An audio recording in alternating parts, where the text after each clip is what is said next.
Ce 14 mars est journée mondiale des mathématiques pour une meilleure connaissance des sciences mathématiques dans le monde et un renforcement de leur enseignement. Les mathématiques pour tous, c'est le thème de l'édition 2023. Il s'agit d'améliorer la compréhension auprès du grand public, des décideurs et dans les écoles de l'importance des mathématiques dans l'éducation. Au Cameroun, l'intérêt pour les chiffres connaît un réel engouement, mais pour d'aucuns, algèbre, trigonométrie et autres géométries sont des mauvais souvenirs. Pour interpréter l'allure de cette courbe d'évolution, une spécialiste en analyse statistique et modélisation mathématique, le professeur Kage Kamba Léontine, est directeur de l'école normale supérieure de Berthois. La jeune prodige des maths est notre invitée actu. Elle répond aux questions de Blaise Anissé à Bégandengue. Professeur Kage Kamba Léontine, bonjour. Bonjour, monsieur. Les mathématiques, est-ce la chose du monde la mieux partagée? Pour l'instant, non. Les mathématiques devraient être partagées de tous, devraient être un peu plus démocratisées que ça. D'où la journée internationale de maths. Cette journée est faite pour promouvoir les mathématiques et faire comprendre aux gens que les mathématiques peuvent être faites et appliquées par tous. Pourquoi certains sont bons en maths et d'autres pas? Le monde est pratiquement divisé en deux. Il y a d'une part les littéraires qui font des beaux discours et les matheux de l'autre à l'esprit de synthèse et logique. Vous le percevez comme ça? En fait, ce n'est qu'une impression, c'est une illusion. En fait, vous savez, le monde, c'est comme une pyramide à 4 côtés où chaque discipline évolue sur un côté de la pyramide. Et quand on est sur un côté de la pyramide, on ne voit pas ce que l'autre fait. Mais tout le monde évolue vers le sommet. Alors, tout le monde est supposé arriver au sommet. Qu'on soit littéraire, qu'on soit scientifique, mathématicien ou géographe,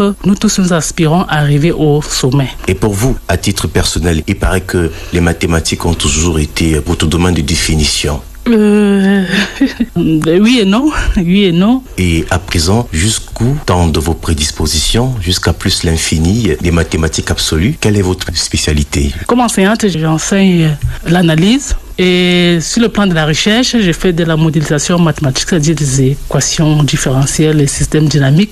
En fait, c'est ce genre d'équations qui modélisent, alors qui régissent l'évolution de certains phénomènes dans le temps et dans l'espace. Et vous avez beaucoup travaillé sur le coronavirus, la modélisation de cette pandémie. Oui, sur la modélisation des maladies infectieuses. Justement, le corona, la grippe, la méningite, ce genre de maladies qui se passent rapidement, d'homme à homme. Voilà. Un peu comme Marbouk de l'autre côté. Oui. Quel est le regard que le mathématicien a? On doit avoir peur, dites-nous précisément. Alors, ce genre de phénomène, quand ça arrive subitement, ça fait peur. Alors, le mathématicien est là pour rationaliser ça, ça veut dire que ça ne soit pas irrationnel, de faire baisser la peur, de comprendre comment ça évolue et de pouvoir faire des prédictions et de pouvoir aider les décideurs à prendre des bonnes décisions.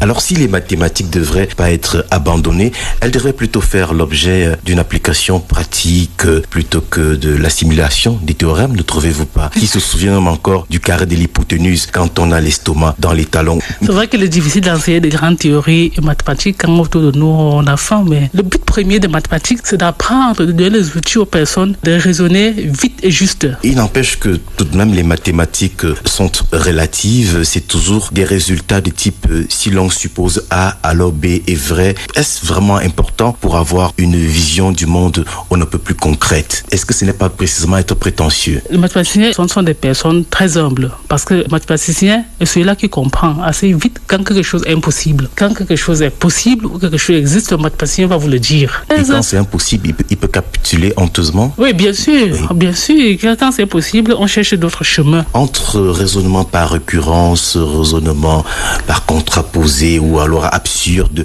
est-ce qu'on ne vit pas précisément une certaine désillusion des mathématiques, celle de savoir qu'on pouvait tout solutionner du moment où on résout les équations? En fait, les équations, quand on dit souvent X, Y, c'est ça qui fait peur aux gens. Les gens voient souvent X, Y, on se demande mais c'est quoi X, c'est quoi Y? Les X et les Y sont des représentations, c'est-à-dire X peut être un homme, un animal, une chose quoi. C'est-à-dire on voulait résoudre un problème réel. Alors on essaye, pour que ça n'aille pas dans tous les sens, on essaie de rationaliser, de remettre dans des équations. En fait, toute équation mathématique est fausse. Au départ. Au départ, parce qu'elle vient de la vie réelle qui n'est pas parfaite déjà. Ça veut dire que vous ne croyez pas en l'irréel, en la sorcellerie, le mathématicien n'y croit pas. puisque c'est pas modélisable. Non, ça dépend des données qu'on a. Tout n'est pas tout à fait vrai parce que l'homme déjà étant imparfait n'a pas toutes les données. Par exemple, comme si on croit en Dieu, Dieu lui a toutes les données. Vous est-il déjà arrivé de partir du postulat que Dieu n'existe pas? Oh non, du tout, du tout. C'est-à-dire, ça heurte vos convictions? Est-ce que vous en avez aussi? Oui, en fait, je pense que le scientifique devrait être la première personne à croire en Dieu. Et quand quelque chose dépasse, ça veut dire qu'il y a une entité supérieure qui peut-être régule tout ça. Une équation insoluble. Oui.